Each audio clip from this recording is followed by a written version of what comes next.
کہ عمران خان کی گورنمنٹ کو ٹاپل کرنے میں کوئی سازش تھی. یہ بھی آپ اس کا ایک حصہ سمجھ لیں. تو سازش تو تھی. سازش اس طرح تھی کہ جب نو کانفیڈنس کے موومنٹ سے تقریباً کو 6 سے 8 مہینے پہلے مختلف پرومیننٹ جرنلسٹ نے ٹیلی ویژن کے اوپر یہ کہنا شروع کر دیا تھا کہ ایک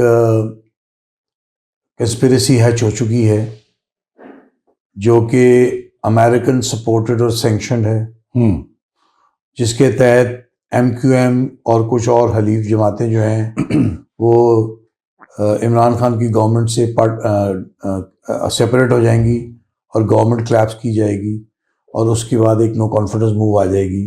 یہ باتیں وہ جرنلسٹ 7-8 مہینے پہلے کیسے بتا سکتے تھے؟ اور یہ ہسٹری کا پارٹ ہے.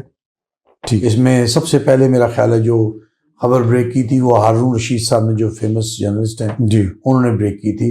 اور اس وقت تو خواب و خیال میں بھی نہیں تھا کسی کے کہ پنجاب جو عمران خان کی گورنمنٹ جو ہے اس کو اس طریقے سے کلیپس کرایا جائے گا.